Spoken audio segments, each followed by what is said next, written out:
Hello students, myself Prateek sir और मैं आप सभी स्टूडेंट्स का अपने इस YouTube channel the earning point में स्वागत करता हूँ। जैसा कि बेटा हमने आपको प्रॉमिस किया था कि हम अपना क्लेडन का और कैरुथर इन दोनों बुकों का वीडियो सोल्यूशन लेकर के आपके सामने आ रहे हैं। और जैसा कि हमने प्रॉमिस किया था कि कुछ वीडियो सैंपल्स इसके जो होंगे वो यूट्यूब पर होंगे और हमारे सभी बच्चों के लिए जो ऑर्गेनिक केमिस्ट्री की तैयारी करते हैं, चाहे वो किसी भी एग्ज़ाम के लिए हो, उनके लिए फ्री होगा। तो उसी सीरीज़ में जो है हमारा ये पहला लेक्चर है और ये पहला लेक्चर जो है हमारा क्लेडन की वीडियो सोल्यूशन का चैप्टर नंबर 22 का है।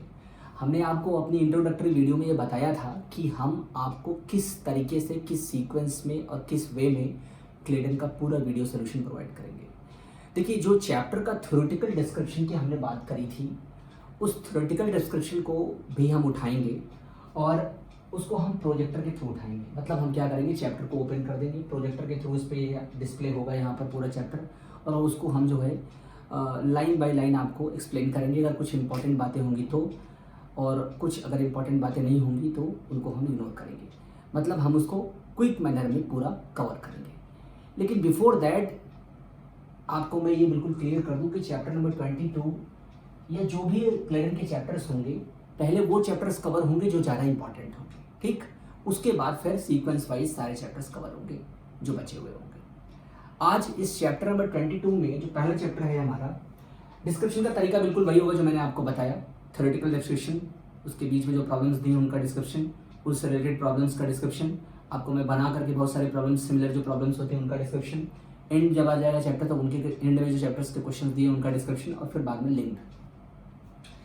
तो यहाँ पर आपके लिए सबसे पहला जो चैप्टर मैंने चूज किया है वो हमने चूज किया है एरोमेटिक इलेक्ट्रोफिलिक सब्स्टिट्यूशन का। एरोमेटिक इलेक्ट्रोफिलिक सब्स्टिट्यूशन, ये चैप्टर का नाम है। और ब्रीफली मैं थोड़ा सा डिस्क्राइब कर दूं इसको, चैप्टर को।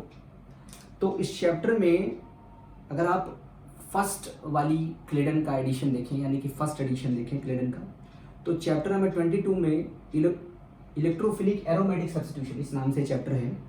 और चैप्टर नंबर जो स्टार्ट हुआ है वो स्टार्ट हुआ है हमारा 547 पेज से, और ये 547 पेज से चल रहा है और ये एंड हुआ है आकर के आई थिंक 576 पर एंड हुआ है चैप्टर आके। उसके बाद इसमें प्रॉब्लम्स दी गई है इसकी, और हर एक पेज पे जो डिस्क्रिप्शन है एरोमेटिक इलेक्ट्रोफिलिक सब्स्टिट्यूशन का, उसको वैसे तो उन्होंने स्टार्टिंग में जो समरी होती है चैप्टर्स की उसमें दिया हुआ है, लेकिन मैं आपको एक ब्रीफली डिस्क्राइब कर दूं उसको, हर एक चैप्टर में, हर एक पेज में किस तरह से डिस्क्रिप्शन दिया गया है।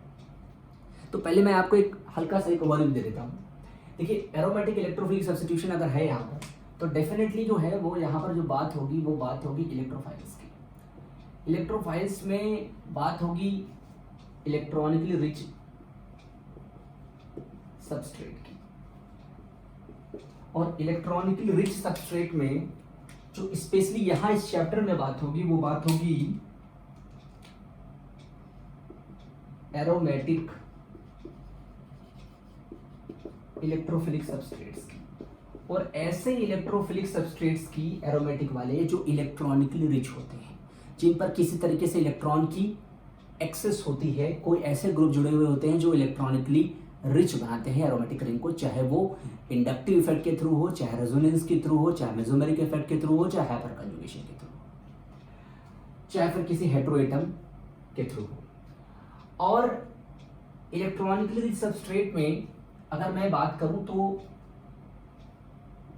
डबल बॉन्ड वाले, ट्रिपल बॉन्ड वाले फंक्शनल ग्रुप्स भी आते हैं, लेकिन वो कंपैरिजन में इसके साथ दिए गए हैं इस चैप्टर में। लेकिन एरोमेटिक इलेक्ट्रोफिलिक सब्स्टिट्यूशन जो है वो नहीं देते, वो एलिफैटिक इलेक्ट्रोफिलिक एडिशन देते हैं। उसको मैं एक्सप्लेन करूंगा बाद में। अच्छा, इलेक्ट्रोफाइल्स को दो तरीके से मैं अपने फॉर्म में आपको बता देता हूँ बेटा, बहुत क्लियर। एक है एक्टिव इलेक्ट्रोफाइल और दूसरा है सिंपल इलेक्ट्रोफाइल। देखिए, ये दोनों का वैसे तो इस चैप्टर में पूरा क्लियर डिस्क्रिप्शन दिया गया है, लेकिन मैं आपको थोड़ा सा इस चैप्टर से उन सारे रिएजेंट्स को निकाल करके पहले से ही फिल्टर कर दूंगा। एक्टिव इलेक्ट्रोफाइल्स का मतलब ये हो गया बेटा कि ऐसे इलेक्ट्रोफिलिक स्पीसीज या ऐसे इलेक्ट्रोफिलिक रिएजेंट्स या ऐसे इलेक्ट्रोफिलिक इंटरमीडिएट्स जिनकी इलेक्ट्रोफिलिसिटी बहुत ज़्यादा हो, जिनमें इलेक्ट्रोफिलिसिटी पॉजिटिव चार्ज के फॉर्म में हो, हाइड्रोक्सिल स्टेट के फॉर्म में हो, या किसी वैकेंट ऑर्बिटल के फॉर्म में हो, तो उनको एक्टिव इलेक्ट्रोफाइल्स बोलते हैं और वो स्पेशली इलेक्ट्रोफिलिक सब्स्टिट्यूशंस में इस्तेमाल किए जाते हैं। सिंपल इलेक्ट्रोफाइल्स का मतलब हो गया ऐसे इलेक्ट्रोफाइल्स जिनकी इलेक्ट्रॉन डेंसिटी तो कम हो, लेकिन इलेक्ट्रॉन डेंसिटी जो है वो बहुत ज़्यादा भी कम ना हो, मतलब इलेक्ट्रोफिलिक कैरेक्टर हो। अब वो इलेक्ट्रोफिलिक कैरेक्टर किसी लिविंग ग्रुप की वजह से भी हो सकता है, किसी हायर इलेक्ट्रोनेगेटिव एलिमेंट्स की वजह से भी हो सकता है, हायर इलेक्ट्रोनेगेटिव ग्रुप की वजह से भी हो सकता है, और वो पाई बॉन्ड के फॉर्म में भी हो सकता है और सिग्मा बॉन्ड के फॉर्म में भी हो सकता है। पाई बॉन्डेड लुमो इलेक्ट्रोफाइल के फॉर्म में भी हो सकता है, सिग्मा बॉन्डेड लुमो इलेक्ट्रोफाइल के फॉर्म में भी हो सकता है। तो इस तरीके से इनको आपस में इंटरेक्ट करा करके ये चैप्टर पूरा बना है। अब इस चैप्टर में जो स्पेशल बात है जो इस क्लेडन के इस चैप्टर में दिया गया है, वो जगह जगह पर जो भी प्रॉब्लम्स दी गई हैं उनका एनएमआर के थ्रू डिस्क्रिप्शन दिया हुआ है कि प्रोटॉन एनएमआर या कार्बन 13 एनएमआर के थ्रू कैसे उसको आप लिंक कर रहे हैं आपस में, और साथ साथ मैकेनिज्म तो उसकी है ही है। फिर उनसे जुड़ी हुई प्रॉब्लम्स जो हैं उनके बारे में भी बात की गई है। चलिए, तो मैंने हल्का सा एक्सप्लेन कर दिया, अब मैं स्टार्ट करता हूँ। अच्छा, एक्टिव इलेक्ट्रोफाइल्स और सिंपल इलेक्ट्रोफाइल्स को डिफरेंशिएट करके एक टेबल बना दिया जाएगा। उस टेबल में एक्टिव इलेक्ट्रोफिलिक रिएजेंट्स को अलग कर दिया जाएगा, सिंपल इलेक्ट्रोफिलिक रिएजेंट्स को अलग कर दिया जाएगा, फिर दोनों को आपस में कंपेयर करके सवाल पर इंटरेक्ट कराया जाएगा उसको। ठीक, चलिए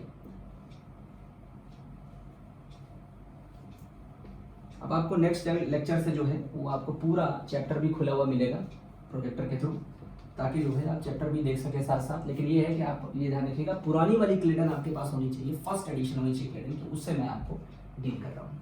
चलिए मैं ब्रीफली डिस्क्राइब कर देता हूँ।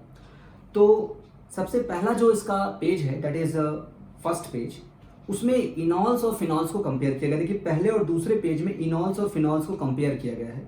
इनॉल्स और फिनॉल्स को कंपेयर करने का मतलब क्या हुआ बेटा? इनॉल्स और फिनॉल्स को कंपेयर करने का मतलब ये हुआ कि इनॉल्स का इंटरेक्शन अगर किसी इलेक्ट्रोफाइल के साथ किया जाए तो उसका कैसा बिहेवियर होगा, और अगर फिनॉल का इंटरेक्शन किसी इलेक्ट्रोफाइल के साथ किया जाए तो उसका बिहेवियर कैसा होगा, और दोनों का आपस में कंपैरिजन क्या होगा, और किस तरह से उसको एरोमेटिक इलेक्ट्रोफिलिक सब्स्टिट्यूशन में इस्तेमाल किया जाएगा।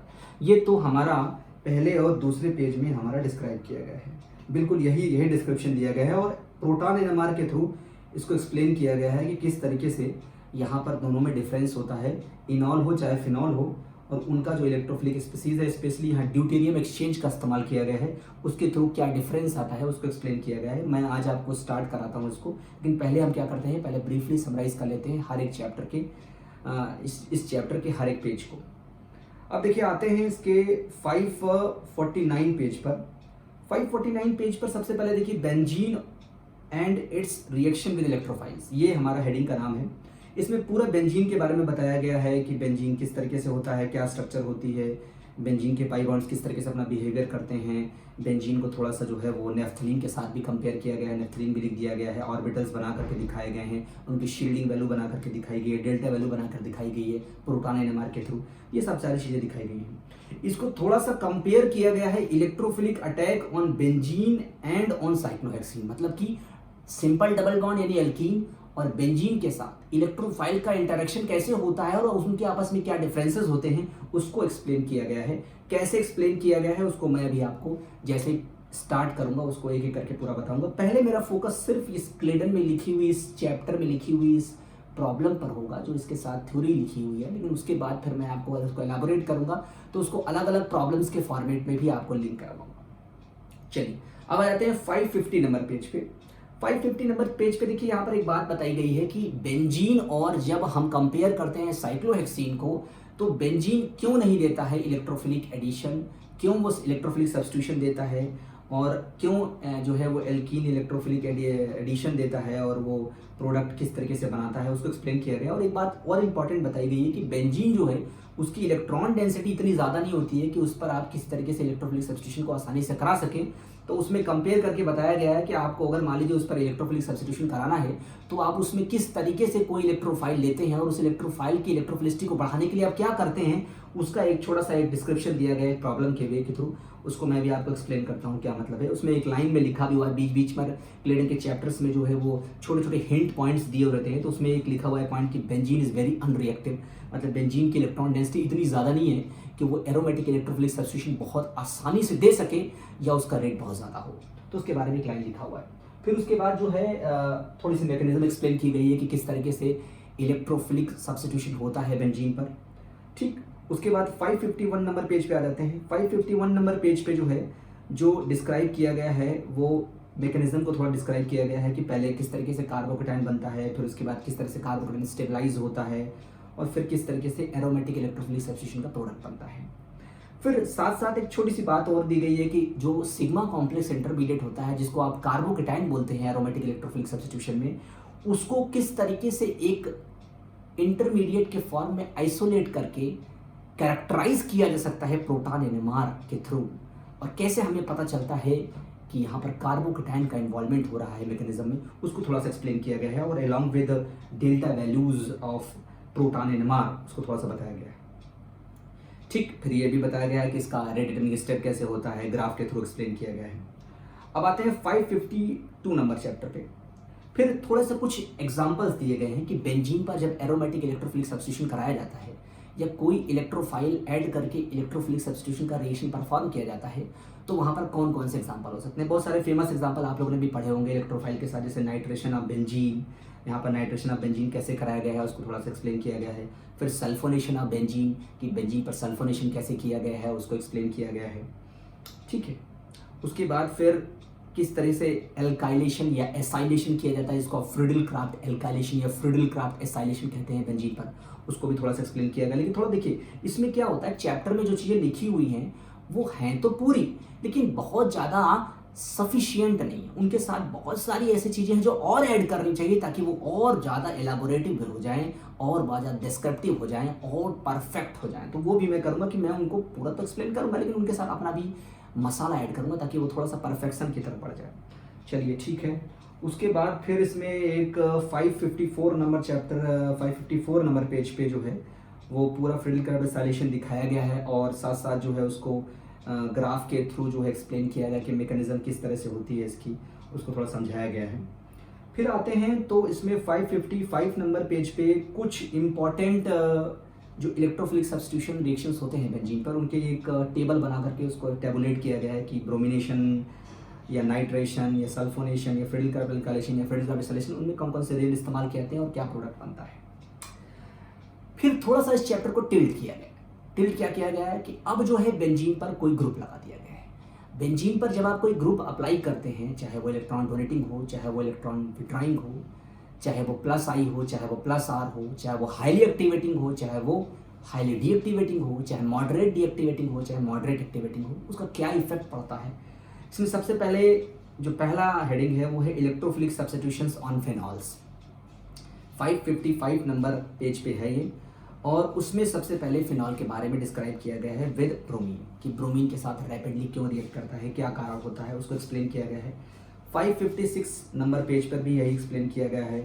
थोड़ा सा उसका मॉलिक्यूलर ऑर्बिटल बना करके उसके होमो मॉडल को एक्सप्लेन किया के साथ जो है इसको एक्सप्लेन किया गया है। उसके बाद जो है 557 नंबर पेज पे जो है वो फिनॉल पे ये एक्सप्लेन किया गया है कि अगर जो है मैं उस पर मोनोब्रोमिनेशन कराना चाहूँ, मतलब कि मैं पॉलीब्रोमिनेशन ना कराना चाहूँ, तो उसके लिए मैं क्या करूँ, उसके लिए तरीका दिया गया है, उसको एक्सप्लेन किया गया है। उसके बाद फिनॉल पे जब बेस लगा करके कोई सिंपल इलेक्ट्रोफाइल ऐड किया जाता है तो उससे क्या होता है उसको भी थोड़ा सा एक्सप्लेन किया गया है। ये 557 नंबर पेज पे है, थोड़ा सा उसको कंपेयर किया गया है। फिर उसके बाद ये है कि अगर बहुत ज़्यादा स्ट्रॉन्ग नाइट्रोजन का कोई एक्टिवेटिंग ग्रुप आ जाए तो फिर क्या होगा, उसके थ्रू यानी एमीन लगा करके किया गया है, एक्टिवेटिंग ग्रुप्स लगा के किया गया है। फिर उनको कंट्रोल कैसे किया जाए उसकी एक्टिविटी को वो बताया गया है। ठीक, 560 नंबर पेज पे।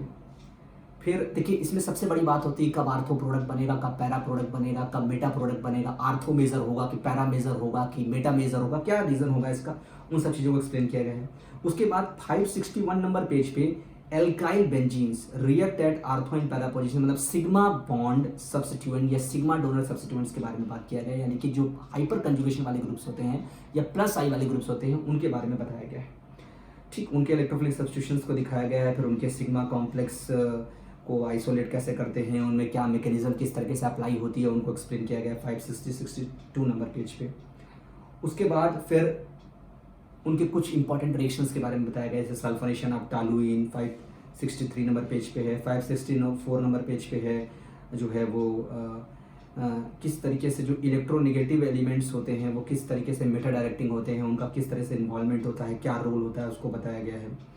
ठीक, उनके उसके बाद कुछ डीएक्टिवेटिंग ग्रुप्स हैं, उनके इलेक्ट्रोफिलिक सब्स्टिट्यूशंस को एक्सप्लेन किया गया है। फिर इसके बाद हैलोजेंस के बारे में बात की गई, जो हैलोजेंस होते हैं वो किस तरह से अपना बिहेवियर शो करते हैं एरोमेटिक इलेक्ट्रोफिलिक सब्स्टिट्यूशंस में।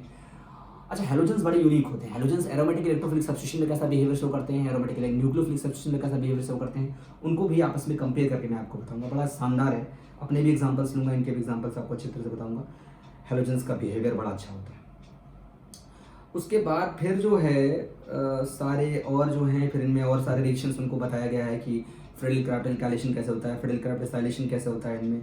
और फिर उसके बाद इसमें क्या है कि कुछ जो है इंपॉर्टेंट रिएक्शंस की सेलेक्टिविटी को रिव्यू किया गया है, चाहे वो सल्फोनेशन हो, चाहे वो नाइट्रेशन हो, इन सबको कंपेयर किया गया है।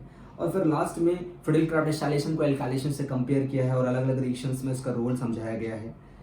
और फिर लास्ट में एक समरी टेबल बनाई गई है 575 पेज पे, और उसमें बहुत सारे इलेक्ट्रोफाइल्स के साथ किस तरह से रिएक्शन होता है फिनॉल के साथ, और कौन कौन से इंपॉर्टेंट नेम रिएक्शंस बनते हैं, जैसे Gattermann Koch reaction, Gattermann aldehyde reaction, Houben and Hoesch reaction, Kolbe Schmitt reaction, Reimer Tiemann reaction, ये सब चीज़ों को एक्सप्लेन किया गया है।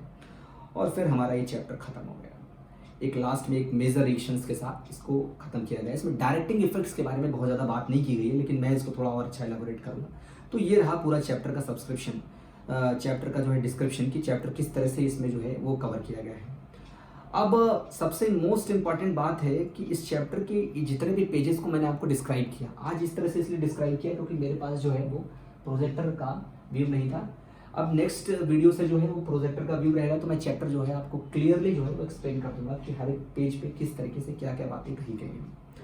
अब सबसे इम्पॉर्टेंट बात है कि हमने जिस तरह से आपको बोला था कि हम पढ़ेंगे इसको, हम इसको जो है उस तरीके से स्टार्ट करते हैं। तो हमारा सबसे पहला और दूसरा पेज है जिसमें इनॉल और फिनॉल को कंपेयर किया गया है। मैं पूरा का पूरा जो अपना फोकस है वो स्क्लेडन के इसी चैप्टर पे रखूंगा, इन्हीं की प्रॉब्लम्स पे रखूंगा, इन्हीं की थ्योरी पे रखूंगा। लेकिन ध्यान रखिएगा इस बात का, जो मेरा जो डिस्क्रिप्शन करने का तरीका होगा वो उसके साथ साथ थोड़ा एलाबोरेटिव होगा, along with my problems and similar two examples of जो भी आपके नेट, गेट या फिर दूसरे एंट्रेंस, चाहे वो जैम हो, चाहे वो DOMSC एंट्रेंस हो, चाहे BSc के बच्चों के लिए पेपर में आता हो, उनमें किस तरह से पूछा जा सकता है सवाल, उनके सवालों को भी लिंक करेंगे। ठीक, चलिए स्टार्ट करते हैं। मैंने डिस्क्राइब कर दिया, इस तरीके से मैं डिस्क्रिप्शन दूंगा आपको, लेकिन वो डिस्क्रिप्शन आपका जो है वो किस तरह से होगा, डिस्क्रिप्शन होगा आपके प्रोजेक्टर के फॉर्मेट। चलिए, तो इसमें जो पहला और दूसरा पेज है जिसमें कि हमने इनॉल वर्सेस फिनॉल को कंपेयर किया है, इनॉल वर्सेस फिनॉल, तो मैं तो इसमें एक और लेना चाहूँगा आपसे, अलग से कर देता हूँ मेरी तरफ से आपके लिए, वो है पिरिडीन का फिनॉल। पिरिडीन का फिनॉल में 2 नाइट्रो भी लेता हूँ, 2 हाइड्रोक्सी भी लेता हूँ और 4 हाइड्रोक्सी भी लेता हूँ। इनके बीच में आपस में कंपेयर करते हैं, इनॉल versus phenol versus 2 hydroxy and 4 hydroxy pyridine. Okay, चलिए स्टार्ट करते हैं। क्या मतलब होता है इसका थोड़ा देखते हैं। इनॉल वर्सेस फिनॉल वर्सेस 2 हाइड्रोक्सी और 4 हाइड्रोक्सी पिरिडीन।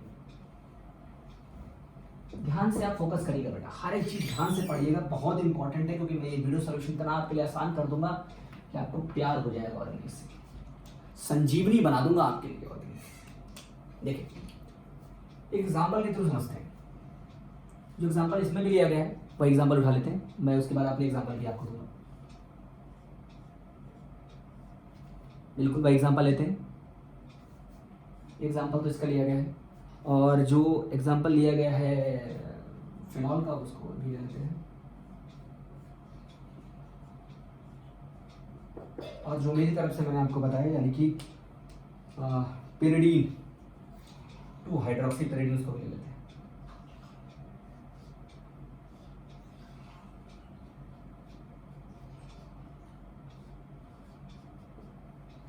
ठीक, अब देखिए है क्या यहाँ पे, इन सबके टाटोमर बना लेते हैं जिनको आप कहते हैं कंजुगेशन। देखिए यहाँ पर टाटोमर होगा आपका, वो किस तरह से इक्विलिब्रिएट करेगा वो मैं अभी आपको नहीं लेता, मैं भी आपको इस तरह से बना देता हूँ खाली। अब किस डायरेक्शन में इसका रिवर्सिबल प्रोसेस होगा वो मैं नहीं बताता, पहले बस बना देता हूँ। बिल्कुल इसका ये हो गया टाटोमर। अगर मैं फिनॉल का टाटोमर आपके सामने रखूँ, आसान नहीं होगा।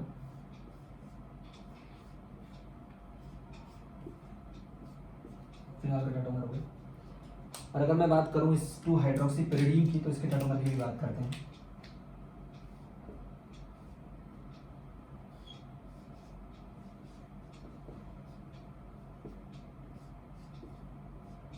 नाइट्रोजन पर हाइड्रोजन है। अब देखिए इस सबसे इंपॉर्टेंट बात क्या है इसमें कि अगर मैं कोई भी सिंपल कीटोन या सिंपल एल्डिहाइड लूँ या सिंपल कोई भी कार्बोनाइल फंक्शनल ग्रुप लूँ या कोई भी इलेक्ट्रॉन विड्राइंग -R वाला फंक्शनल ग्रुप लूँ, तो अगर उसके कंजुगेशन में चाहे अल्फा पे, चाहे गामा पे, चाहे डेल्टा डैश पे अगर किसी तरीके से एसिडिक हाइड्रोजन है कंजुगेशन में, तो वो टाटोमराइज होता है और टाटोमराइज होकर के वो एक टाटोमर जनरेट करता है जिसको आप इनॉल बोलते हैं। और इम्पॉर्टेंट बात क्या है कि अगर मैं फिनॉल की बात करूं तो फिनॉल भी एक नेचुरली अकरिंग इनॉल है जो एरोमेटिसिटी की वजह से बेंजीन की बहुत ज़्यादा स्टेबल होता है और इसको आप इसके कीटो फॉर्म में भी चेंज कर सकते हैं, लेकिन वहाँ इसकी एरोमेटिसिटी लूज हो जाती है, इसलिए अपनी एरोमेटिसिटी लूज नहीं करने के लिए अपनी इनॉल फॉर्म में यानी फिनॉल फॉर्म में ही रहता है। जबकि पिरिडीन के साथ अगर आप देखिए ध्यान से, तो पिरिडीन का जो ये नाइट्रोजन है OH है, इसका कोई इन्वॉल्वमेंट नहीं है इसकी जो है यहाँ पर इसके एरोमेटिसिटी में। और इसके टाटोमर की बात किया जाए तो यहाँ पर भी देखिए क्या है, यहाँ पर कार्बन की जगह नाइट्रोजन आ गया है। देखिए एक बात आप समझिए, यहाँ पे यहाँ कार्बन है, यहाँ पर कार्बन है, इस कार्बन पे मतलब यहाँ कार्बन है, और इसकी जगह पर जो पिरिडीन का टाटोमर है, कीटो टाटोमर है, उसमें नाइट्रोजन है। तो चाहे उसका कीटो फॉर्म लीजिए पिरिडीन के 2 हाइड्रोक्सी पिरिडीन का, चाहे उसका इनॉल फॉर्म लीजिए, दोनों ही एरोमेटिक है, उसमें एरोमेटिसिटी लूज नहीं होती है, क्योंकि नाइट्रोजन का लोन पेयर फिर भी कंजुगेशन में होता है, जिसकी वजह से उसकी एरोमेटिसिटी जो है लूज नहीं होती है, जबकि यहाँ पर देखिए इसकी एरोमेटिसिटी लूज हो गई। तो इस बात को किस तरह से कंपेयर किया गया है, इसको कंपेयर किया है एक ड्यूटेरियम एक्सचेंज रिएक्शन के फॉर्म में, कि अगर मैं मान लीजिए कि इस कीटो फॉर्म का या इस फिनॉल का या इस 2 हाइड्रोक्सी पिरिडीन का अगर मैं इस पे क्या करूं, अगर मैं इस पे ड्यूटेरियम एक्सचेंज कराऊं, मतलब अगर मैं इसमें D2O लूं in the presence of H+ या in the presence of D+, तो क्या होगा, थोड़ा समझिएगा ध्यान से।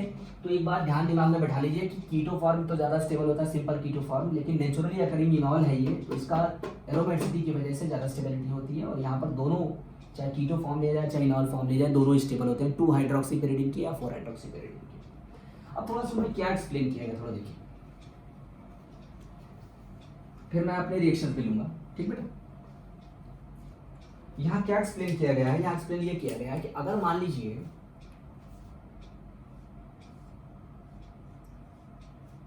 इस कंपाउंड पे जिसके पास यहाँ पर अगर मैं देखूं तो कितने अल्फा हाइड्रोजन है भाई, 2 अल्फा हाइड्रोजन तो यहाँ है और बाकी 2 अल्फा हाइड्रोजन यहाँ है, वैसे दोनों सेम है, लेकिन ओवरऑल देखा जाए तो टोटल 4 अल्फा हाइड्रोजन। अगर मैं यहाँ पर H+ लूँ, उसकी प्रेजेंस में D2O लूँ, या फिर मैं D+ लूँ in the presence of D2O, यानी कि ड्यूटेरियम इलेक्ट्रोफाइल ले लूँ, क्या ले लूँ, ड्यूटेरियम इलेक्ट्रोफाइल ले लूँ, या फिर H+ ले लूँ, तो डेफिनेटली क्या होगा, H+ की वजह से यहाँ पे इनॉल लग जाएगा। पहले इसका प्रोटोनेशन होगा, यहाँ पे ऑक्सीजन पे प्रोटोनेशन होगा, कार्बोनाइल कार्बन की इलेक्ट्रोफिलिसिटी बढ़ जाएगी, कार्बोनाइल कार्बन की इलेक्ट्रोफिलिसिटी बढ़ेगी, उसके बाद क्या होगा भाई, उसके बाद इसका टाटोमराइजेशन हो जाएगा, इनॉल बन जाएगा।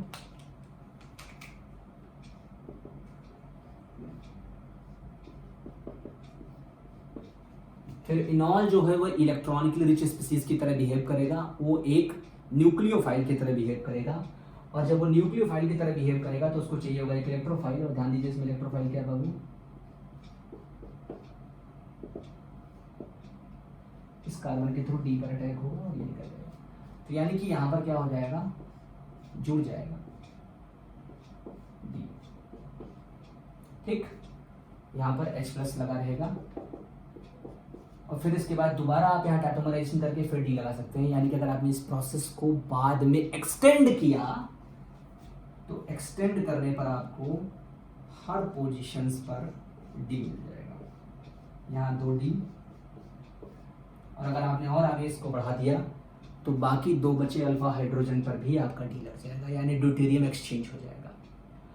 अब अगर आप पूछे ध्यान से बेटा, तो यहाँ पर अगर कौन सा रिएक्शन हुआ आप पूछेंगे तो यहाँ पर देखिए इस H का सब्स्टिट्यूशन हुआ है D से, लेकिन बेटा वास्तव में इसमें जो रिएक्शन में जो इंटरमीडिएट है वो इनॉल है, और इनॉल मैं कहूँ बहुत स्टेबल है तो इनॉल बहुत ज़्यादा स्टेबल नहीं है इन कंपैरिजन टू कीटो, इसलिए इस रिएक्शन का रेट बहुत ज़्यादा होगा, बहुत ज़्यादा होगा। क्यों? क्योंकि कीटो फॉर्म और इनॉल फॉर्म में अगर कंपेयर किया जाए तो कीटो फॉर्म ज़्यादा स्टेबल होता है। ठीक, यानी यहाँ पर जो ये ड्यूटेरियम एक्सचेंज का रिएक्शन का रेट है वो ज़्यादा होगा, क्योंकि इनॉल जो है वो उतना स्टेबल नहीं है, और अपनी स्टेबिलिटी गेन करने के लिए और कीटो बनाने के लिए उसको ड्यूटेरियम इलेक्ट्रोफाइल से जोड़ना ही पड़ेगा ताकि वो अपने कीटो फॉर्म में जा सके। और अगर आपने इस प्रोसेस को रिपीट कर दिया, एक्सेस में ले लिया D2O को, तो आपका हर एक जो इसका अल्फा हाइड्रोजन है वो हट करके वहाँ पे ड्यूटेरियम लग जाएगा। अब इस बात को कंपेयर किस तरीके से किया गया है आपको एरोमेटिक रिंग के साथ, उसको थोड़ा देखिए। मेरी बात समझ में आ गई होगी आपको? ठीक, बड़ा ही आसान है, क्लियर है, इसमें कोई दिक्कत नहीं होगी। जब इसको थोड़ा सा आप कंपेयर करेंगे बेंजीन के साथ, फिनॉल के साथ, और आपको बढ़िया समझ में आ जाएगा। थोड़ा देखिए,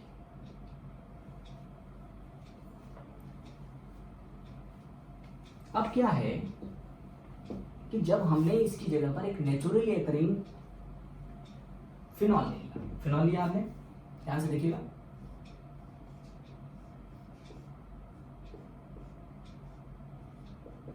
फिनॉल ले लिया। अब फिनॉल का पे भी सेम यही रिएजेंट लगा दिया, D+ ले लिया D2O के प्रयास में। ठीक है, H+ के साथ भी आप ले सकते हैं, बिल्कुल D+ ले लिया D2O के प्रयास में। अब क्या हुआ देखिए, अब अगर आप ध्यान से देखें तो इसका भी कीटो फॉर्म है, बना लेते हैं।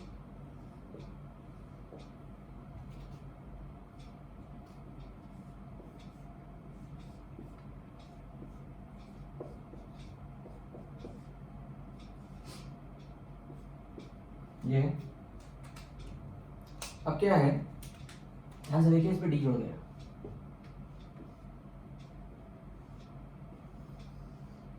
डी जोड़ गया,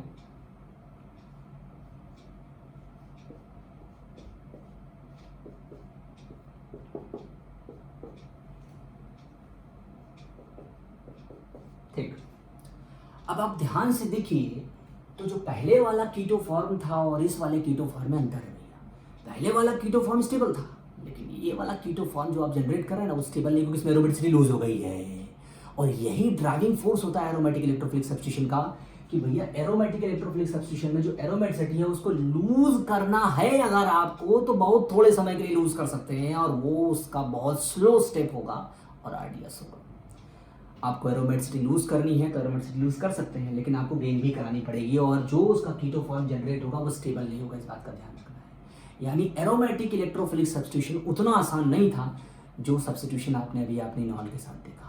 और यही कारण होता है कि जब आप इनोलेट या इनॉल को इन्वॉल्व करते हैं किसी सब्स्टिट्यूशन में, तो उनका रेट एरोमेटिक स्पीसीज के किसी भी सब्स्टिट्यूशन से, चाहे वो न्यूक्लियोफिलिक सब्स्टिट्यूशन हो चाहे वो इलेक्ट्रोफिलिक सब्स्टिट्यूशन हो, उनसे उनका रेट ज़्यादा होता है। तो क्या हो जाएगा भाई, यहाँ पर क्या हो जाएगा, अब यहाँ पे D निकल जाएगा, H निकल जाएगा, H को निकाल के, ये फास्ट स्टेप है इसका, ये स्लो स्टेप होगा बाबू, ये इसका स्लो स्टेप होगा, इसका रिवर्सिबल बना लीजिए। तो यहाँ से H+ निकाल दीजिए जो कि इसका फास्ट स्टेप होगा, और यहाँ पे आपका क्या लग जाएगा,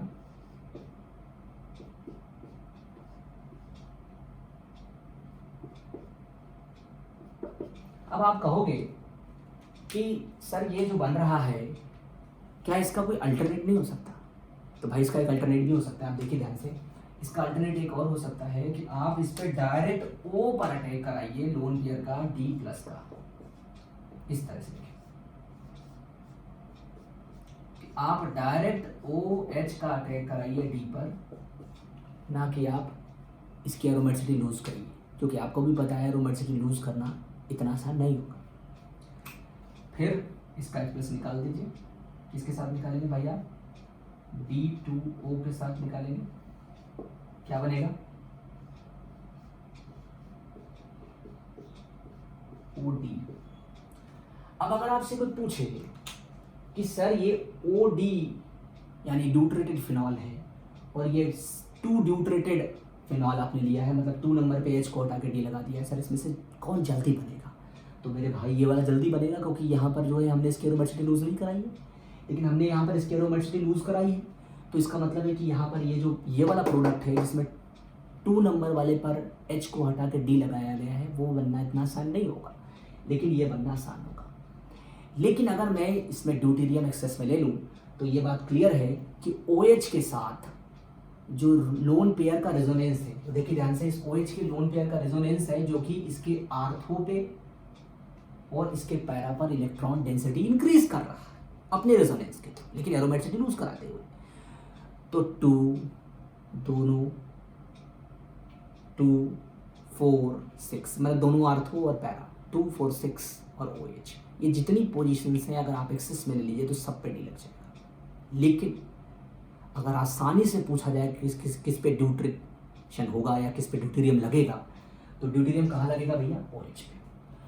और क्या इसका रिएक्शन उतना फास्ट होगा जितना फास्ट आपने अभी देखा इनॉल एनुलेट? नहीं, क्योंकि यहाँ पर एरोमेटिसिटी को लूज किया जाता है। तो इसके पहले और दूसरे चैप्टर में ये एक्सप्लेन किया गया है कि किस तरह से इनॉल को और फिनॉल को कंपेयर किया गया है। यानी कहने का मतलब ये हो गया बेटा कि ये तो इसका कारण है। अगर आपसे कोई पूछे कि क्यों एक सिंपल इलेक्ट्रोफाइल OH पे जुड़ता है जबकि एक एक्टिव इलेक्ट्रोफाइल बनाना पड़ता है आपको जब आपको एरोमेटिक इलेक्ट्रोफिलिक सब्स्टिट्यूशन कराना पड़ता है, क्या जरूरी है कि आपको फ्रिडल क्राफ्ट में एल्काइल हैलाइड के साथ AlCl3 लेना है? क्योंकि AlCl3 जब तक आप नहीं लेंगे तब तक वो एक्टिव इलेक्ट्रोफाइल नहीं बनेगा, जब तक एक्टिव इलेक्ट्रोफाइल नहीं बनेगा एरोमेटिक रिंग पर इलेक्ट्रोफाइल नहीं जुड़ सकता। तो ये बड़ी इंपॉर्टेंट बात है, इस बात का ध्यान रखिएगा। अपने एरोमेटिसिटी को लूज करते हुए एक इंटरमीडिएट जनरेट करना और उसके बाद इलेक्ट्रोफिलिक सब्स्टिट्यूशन परफॉर्म करना, यही तरीका हो सकता है। बेंजीन रिंग या कोई भी एरोमेटिक रिंग अपनी एरोमेटिसिटी को परमानेंटली लूज नहीं कर सकती। ये बहुत ही इंपॉर्टेंट बात है, इस बात का ध्यान रखिएगा। ठीक, चलिए अब हम आते हैं जो है वो थोड़ा सा इसके एक एग्जाम्पल पार्ट पे। थोड़ा सा मैं इसको पूरा कर देता हूं जो इसमें दिया गया है।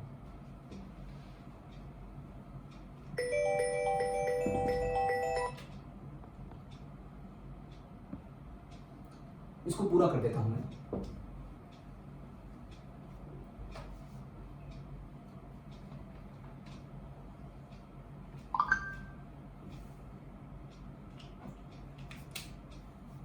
क्या था इसमें भाई? इसमें इस तरीके से था, अब देखेंगे आपको क्लेडन के इस चैप्टर के दूसरे पेज पे मिलेगा ये।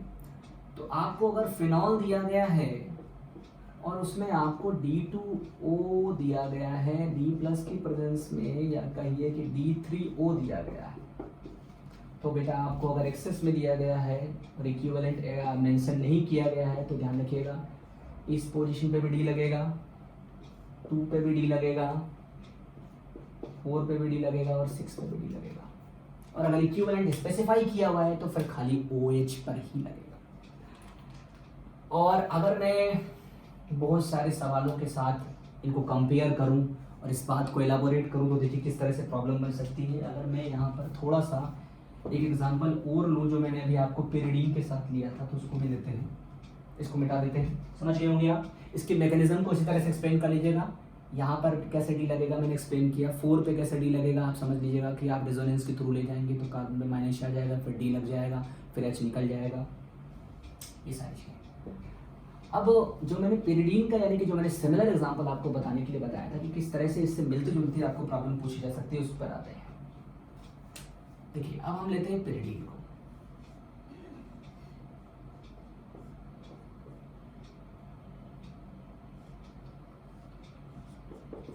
पेरिडीन में हम ले लेते हैं 2 हाइड्रोक्सी पेरिडीन। ओके, हम ले लेते हैं 2 हाइड्रोक्सी पेरिडीन। ओके, इसमें हमने ले लिया सेम एलिएशन D2O D+ की प्रेजेंस से। ओके, अब देखिए ध्यान से, अगर मैं इस पे देखूं तो इसमें अगर देखूं तो कहां कहां पर लग सकता है।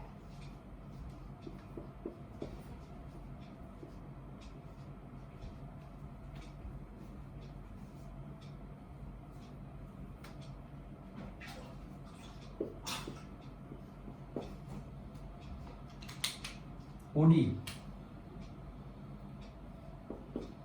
ये तो बन सकता है,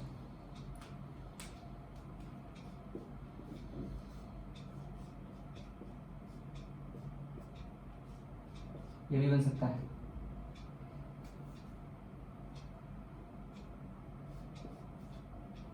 लेकिन क्या ये बन सकता है?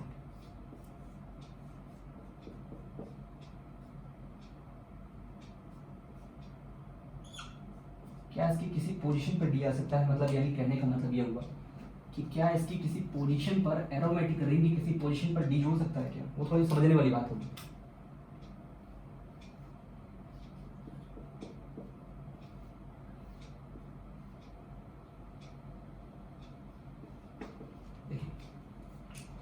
अब देखिए यहाँ पर समझने वाली बात है बेटा, जिसको आगे एक्सप्लेन भी है इसमें किया हुआ, मैं भी एक्सप्लेन करूंगा, थोड़ा सा एलाबोरेट भी करूंगा, थ्योरेटिकली भी आपको बताऊंगा।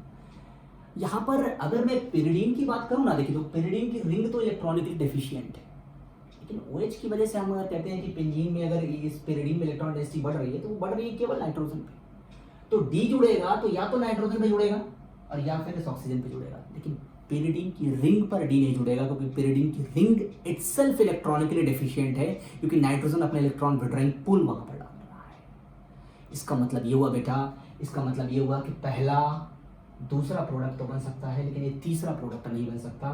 अब आप पूछोगे कि सर पहला वाला मेजर होगा कि दूसरा वाला मेजर होगा? ये सरप्राइज है, और ये सरप्राइज मैं आपको आगे क्लियर करूंगा, समझाऊंगा कि कब नाइट्रोजन पर जुड़ता है डी और कब जुड़ता है ऑक्सीजन पर, और कैसे उसका मेजर और माइनर डिसाइड किया जाता है, क्योंकि दोनों ही सिचुएशन में वो एरोमेटिक है। चाहे इसकी बात की जाए तो ये भी एरोमेटिक है, और इसकी बात की जाए तो ये भी एरोमेटिक है।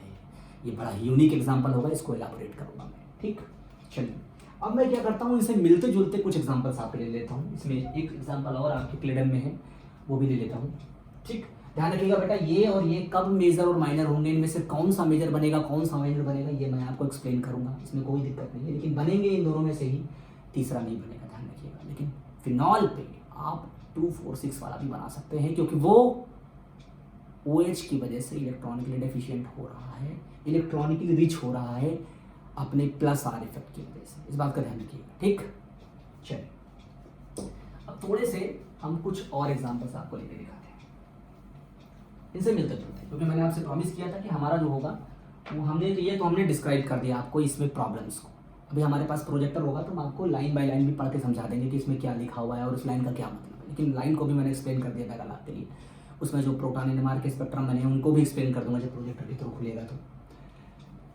ठीक, मैं आप लोगों के लिए बहुत क्रिएटिव करने वाला हूँ, बहुत ही इंटरेस्टिंग बनाने वाला हूँ ऑर्गेनिक को, बस आप सिस्टमेटिकली मुझसे जुड़े रहिए, क्योंकि ये हमारे पहला वीडियो मैं आपको ये शेयर कर रहा हूँ, तो इसलिए आप इस बात को ध्यान रखिएगा कि आपको सिस्टमेटिक तरीके से पढ़ना है, यानी जंपिंग नहीं करना है, सिस्टमेटिक तरीके से आपको चैप्टर्स को फॉलो करना है, सिस्टमेटिक तरीके से एक एक वीडियो को फॉलो करना है। जो आपको पहली वीडियो आज मिल रही है, उसके बाद दूसरी, फिर तीसरी, फिर चौथी, जो पांचवी, जो भी आपको फ्री वीडियोस आपको यूट्यूब पे मिलेंगी, और फिर अगर आप मान लीजिए ऐप पे जुड़ते हैं तो ऐप पे भी आपको सिस्टमेटिक ही रहना है।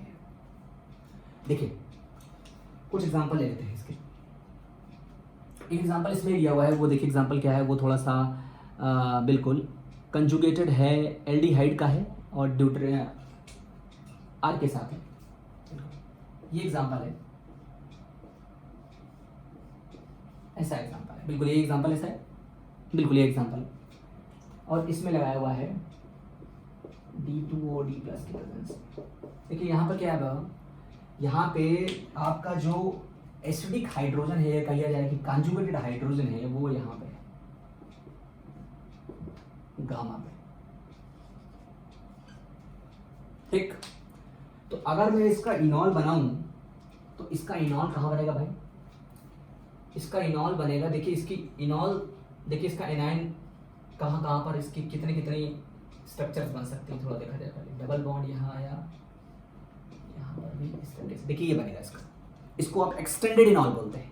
क्या बोलते हैं? एक्सटेंडेड इनॉल, क्योंकि गामा से H निकल के पहले डबल बॉन्ड के साथ कंजुगेशन में आ रहा है, फिर डबल बॉन्ड का कंजुगेशन कीटोन के साथ जा रहा है। मतलब कि यहाँ पर इनॉल के साथ एक डबल बॉन्ड का एक्सटेंशन है, मतलब ये तो इनॉल है और इसके साथ डबल बॉन्ड एक एक्स्ट्रा है, जिसको आप एक्सटेंडेड इनॉल बोलते हैं। अब ध्यान से देखिए बेटा, तो यहाँ पर इस पर भी डी लग सकता है, यहाँ पर भी डी लग सकता है, और इस वाले गामा पर भी डी लग सकता है, और इस गामा पर 2 हाइड्रोजन है तो यहाँ पर 2 बार ऐसा हो सकता है। यानी कहने का मतलब ये है कि अगर मैं आपसे पूछूं कि भाई आपको प्रोडक्ट क्या बनाना है, तो ध्यान रखिएगा, आपको मैंने बता दिया बेटा कि इसका कीटो फॉर्म ज़्यादा स्टेबल होता है, तो उसको कीटो फॉर्म में ले जाइए। जहाँ जहाँ पे पॉसिबिलिटी डी की हो सकती है, एक तो अल्फा पर हो सकती है, यहाँ पर देखिए क्योंकि इसका इसके साथ कंजुगेशन था तो यहाँ पर इलेक्ट्रॉन डेंसिटी आएगी। उसके बाद डबल बॉन्ड तो यहाँ रहेगा ही रहेगा, डबल बॉन्ड कहाँ रहेगा, यहाँ पे था पहले, डबल बॉन्ड यहाँ रहेगा, ठीक। और गामा पे 2 हाइड्रोजन है बेटा, तो गामा पे 2 डी लग जाएगा आपका।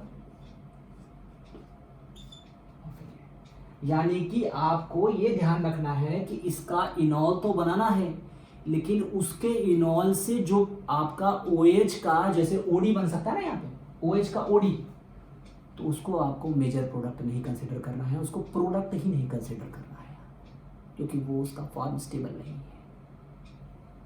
फिनॉल के साथ कर सकते हैं क्योंकि उसका वो फॉर्म स्टेबल है एरोमेटिसिटी की वजह से, लेकिन यहाँ नहीं कर सकते। समझ गए मेरी बात को? तो ऐसे कुछ सिमिलर 2-4 एग्जांपल्स लेते हैं, ठीक। ये मैंने पॉइंट्स क्लियर कर दिया आपको, दोनों चैप्टर्स, दोनों पेजेस में जितने पॉइंट्स लिखे थे इनको पूरा क्लियर कर दिया, ठीक। अब मैं इनमें कुछ प्रॉब्लम्स के थ्रू आपको क्लियर करता हूँ। कुछ सिमिलर प्रॉब्लम्स आपको जो पूछी जा सकती हैं वो थोड़ा देखिए। क्वेश्चन नंबर 1 मिलता जुलता होगा।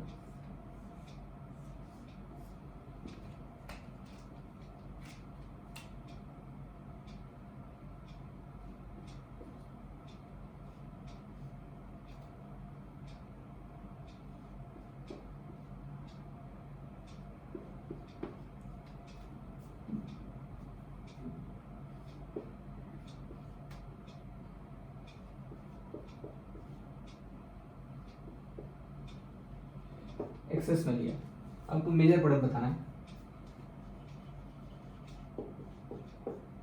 ठीक है। एक और प्रॉब्लम लेते हैं।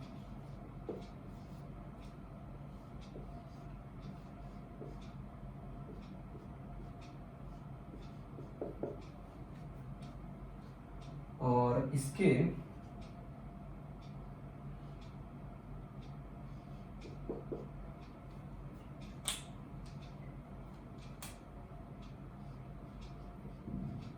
ये ले लिया हमने प्रॉब्लम।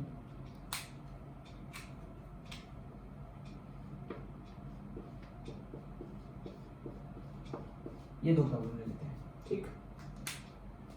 एक सिंपल ले लेते हैं और एक एक्सेस वाला ले लेते हैं।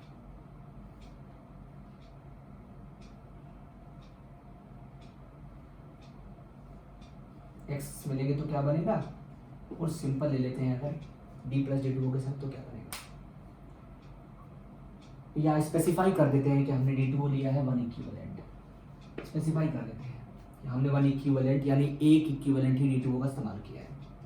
देखिए अब पहली वाली प्रॉब्लम देखिए, मिलती जुलती प्रॉब्लम है। देखिए यहाँ पर हमने कीटो फॉर्म लिया है, डबल बॉन्ड के साथ कंजुगेशन है, कितने अल्फा हाइड्रोजन है इसमें थोड़ा देखिए, 2 अल्फा हाइड्रोजन तो यहाँ पर है इस कीटोन के बगल में, एक गामा हाइड्रोजन है, अल्फा डैश बीटा डैश और गामा, ये गामा डैश है, 2 हाइड्रोजन यहाँ है, और एक इधर की तरफ 2 और डिफरेंट गामा हाइड्रोजन है, गामा डबल डैश ले लिया जाए इसको, ये वाला 2 हाइड्रोजन है, एक यहाँ है और एक ये अल्फा है। तो 2 अल्फा हाइड्रोजन हैं, 2 गामा डैश हाइड्रोजन है, 2 गामा डबल डैश हाइड्रोजन है, तो 6 हैं। तो आप देखिए ध्यान से, और एक ये वाला अल्फा डैश भी इंक्लूड होगा, जब आप इसका इनॉन बनाएंगे ना तो ये वाला अल्फा डैश भी इंक्लूड होगा। तो अगर आपसे पूछे कि इसमें एक्सेस में लिया तो क्या प्रोडक्ट बनेगा, तो बेटा यहाँ पर प्रोडक्ट बन सकता है जो वो थोड़ा देखिए, 2 डी तो यहाँ लगेंगे, मैं लगा के दिखाता हूँ आपको, 2 डी कहाँ लगेंगे आपके, 2 डी तो यहाँ लगेंगे, 1 डी लगेगा आपका इस अल्फा डैश पे, 2 डी लगेंगे आपके यहाँ CD2 R, और 2 डी लगेगा यहाँ, ठीक, ये इसका मेजर प्रोडक्ट होगा। ये बिल्कुल वैसा ही मिलता जुलता सवाल है जैसा अभी आपको क्लेडन के इस पहले पेज में मिला, यानी 547 में मिला। बिल्कुल वैसा ही सवाल है, आपको ध्यान रखिएगा इस बात का। इनॉल कीटो कंपैरिजन है with respect to aromatic ring. अब अगर आप इस दूसरे वाले को देखें, यानी कि दूसरे वाले सवाल को देखें, तो यहाँ पर फिनॉल है और फिनॉल का 2 OH है। अगर मैं 1 इक्विवेलेंट लूँ तो मैंने आपको ध्यान से बताया है कि इसकी रिंग पर इलेक्ट्रोफाइल जोड़ के सब्स्टिट्यूशन कराना मुश्किल है, OH पे ज़्यादा आसान है। और कौन सा OH ज़्यादा आसानी से बता सकता है बेटा? ये वाला, क्योंकि इसके बगल में NO2 है। तो इसका मतलब इसका जो मेजर प्रोडक्ट बनेगा वो NO2 के बगल में जो OH है उस पर OD हो जाएगा। तो यानी इसका आंसर क्या होगा भाई?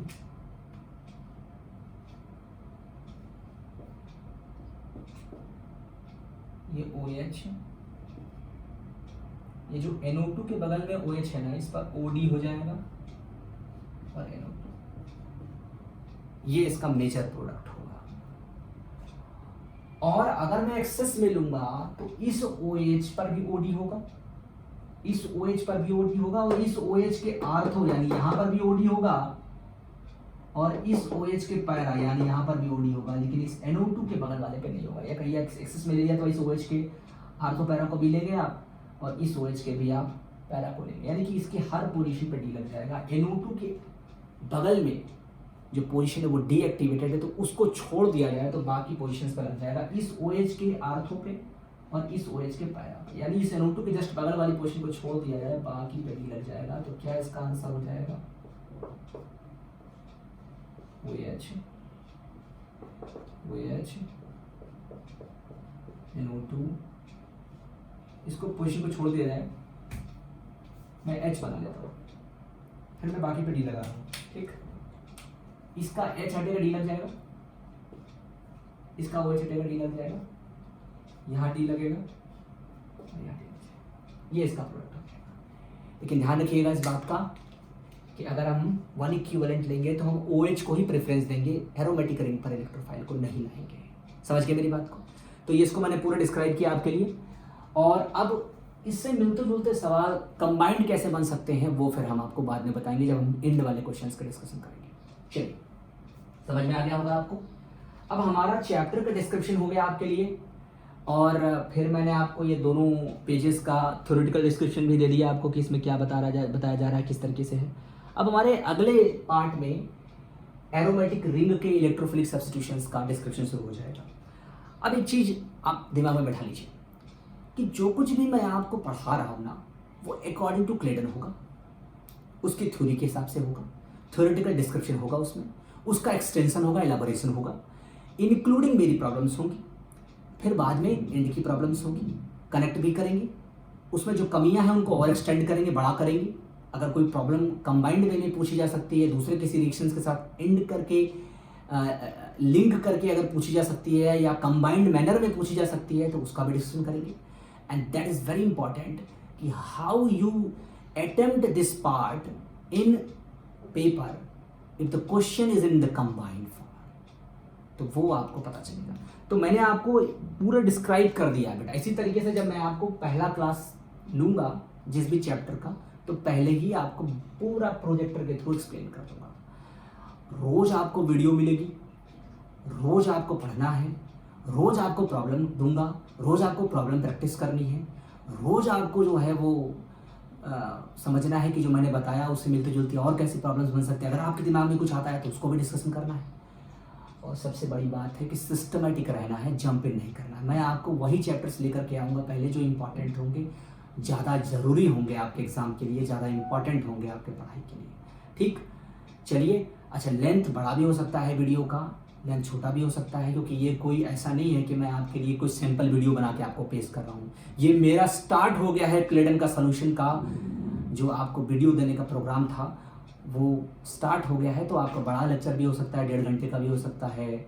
मैं कोशिश करूँगा कि 1 से 1.5 घंटे का ही हो ताकि आपको फॉलो करने में, उसको पढ़ने में आसानी हो। लेकिन ये बिल्कुल ध्यान रखिएगा बेटा कि the most important thing is that कि we have to stick with the concept, we have to focus with the concept. सबसे इंपॉर्टेंट बात है कि आप जो है वो पूरी क्लेडन पढ़ लेंगे। और अगर आपने पूरी क्लेडन पढ़ ली तो आपने सब कुछ सीख लिया, समझ लीजिए। ठीक, तो ये मैंने कवर कर दिया है। और एक बात ध्यान रखिएगा, आज चूँकि मैंने डिस्क्रिप्शन का पार्ट था, थोड़ा सा जब हमारे पास प्रोजेक्टर होगा तो कम समय लगेगा, हम जल्दी जल्दी उस चीज़ को एक्सप्लेन कर सकते हैं, जल्दी जल्दी समझ सकते हैं। लेकिन पहली वाली क्लेडन यानी कि फर्स्ट एडिशन ऑफ क्लेडन ही आपको रखनी है अपने पास और उसी को फॉलो करना है। अच्छा, बहुत सारे बच्चों का मेरे पास इंक्वायरी आया, बहुत सारे बच्चों ने मुझसे कहा कि सर मुझे ये कोर्स चाहिए क्लेडन और कैरुथर का, मुझे कैसे मिलेगा। देखिए बेटा, ऐसा है कि क्लेडन और कैरुथर पूरी एक बुक है। क्लेडन एलिमेंट्री बुक है, थ्योरेटिकल बुक है, पूरी डिस्क्रिप्टिव बुक है ऑर्गेनिक की, और कैरुथर जो है थोड़ी सी एडवांस बुक है जो गेट और नेट वालों के लिए फोकस करती है। तो देखिए बेटा, ये इटसेल्फ एक कोर्स है, तो अगर आप इसको फोकस करेंगे ना तो ये आपको ऑर्गेनिक केमिस्ट्री ही पूरी सिखा देगा। तो आपको अगर ये पढ़ना है तो ऑर्गेनिक केमिस्ट्री के कोर्स के साथ इंक्लूड करके पढ़िए तो ज़्यादा फायदा होगा। और अगर सेपरेटली आप पढ़ना चाहते हैं तो भी पढ़ सकते हैं, लेकिन हर दिन पढ़िए, तो कम से कम 2-3 घंटे पढ़िए ऑर्गेनिक केमिस्ट्री को, ताकि आप ऑर्गेनिक केमिस्ट्री को अपने साथ जोड़ सकें बेटा, तब आपका ज़्यादा फायदा होगा अकॉर्डिंग टू माई एक्सपीरियंस। तो ये आज हमने ख़त्म कर लिया और हम कोशिश करेंगे कि हम 3 से 4, जैसे मान लीजिए चैप्टर है तो बड़ा चैप्टर होगा तो कुछ ज़्यादा लेक्चर्स लगेंगे, छोटा चैप्टर होगा तो कम समय लगेगा। लेकिन ये है कि हम पूरा chapter 1 by 1, line by line, problem by problem cover करेंगे ताकि कुछ भी छूटे ना हमारा। और सबसे मोस्ट इंपॉर्टेंट बात कि how you correlate that problem with other problems in the combined manner as well as in isolated manner. ठीक है बेटा, और ज़्यादा से ज़्यादा बच्चों को, जितना बच्चों को आप बता सकते हैं बताइए, जितना बच्चों को शेयर कर सकते हैं करिए, क्योंकि मोस्ट इंपॉर्टेंट बात बेटा ये है कि ऑर्गेनिक से लोग जो भागते हैं ना, अब भागेंगे नहीं, क्योंकि यहीं पढ़ेंगे और यहीं से उनको सारी प्रॉब्लम अपने पेपर में मिल जाएगी और उसको फॉलो करेंगे, पढ़ेंगे, प्रॉब्लम्स जो उनके पेपर में आती है उनको प्रैक्टिस करेंगे, उनको उसी वे में लेके चलेंगे, तो डेफिनेटली उनको जो डर है वो पूरी तरह से ख़त्म हो जाएगा और पूरी तरीके से वो ऑर्गेनिक केमिस्ट्री का क्वेश्चन पेपर में अटेम्प्ट कर सकते हैं विद कॉन्फिडेंस। ठीक, तो at the end of this video solution मैं आपको ये बात कहूँगा कि आप जो है वो मोस्ट ऑफ द बच्चों को बताइए और ज़्यादा से ज़्यादा वीडियोस को शेयर कीजिए, क्योंकि ये खाली यूट्यूब के लिए मैंने नहीं बनाया, ये मेरा कोर्स चल चुका है और वीडियो सोल्यूशंस बननी स्टार्ट हो चुकी है। बट ये कि इसको बहुत ज़्यादा इंटरेस्टिंग मैनर में आपके सामने लाना, प्रोजेक्टर के थ्रू एक एक पॉइंट को चुनना, उसको एक्सप्लेन करना, एलाबोरेट करना, और मज़ा आएगा, बहुत मज़ा आएगा आपको। ठीक, चलिए, thank you very much. The organic point हमारे इस यूट्यूब चैनल को फॉलो कीजिए और इसको ज़्यादा से ज़्यादा बच्चों के बीच में लाइए, शेयर कीजिए। देखिए बेटा, बहुत सारे बच्चे हैं वो चाहते हैं कि ऑर्गेनिक केमिस्ट्री पढ़ें लेकिन डर के मारे छोड़ देते हैं, वो बच्चे भी पढ़ें, ये मेरा एम है, ये मेरा मकसद है। ठीक, चलिए, और ऐप में कंप्लीट ये वीडियो सोल्यूशन का कोर्स होगा और जो यूट्यूब के हमारे बच्चे हैं या फ्री प्लेटफॉर्म के बच्चे हैं जो हमें अभी फ्रीली फॉलो कर रहे हैं, खाली बस जुड़े हुए हैं हमसे, हमारा सपोर्ट कर रहे हैं, उनके लिए भी होगा, लेकिन उनके लिए शुरुआत की कुछ वीडियोस होंगी। लेकिन बेटा देखिए, एक बात बिल्कुल क्लियर मैं आपको बता दूँ, sincerity is a very important in teaching, and according to me if you are sincere in organic, then I can teach you more properly in comparison to if you are not sincere. ठीक है, okay बेटा, take care, thank you very much.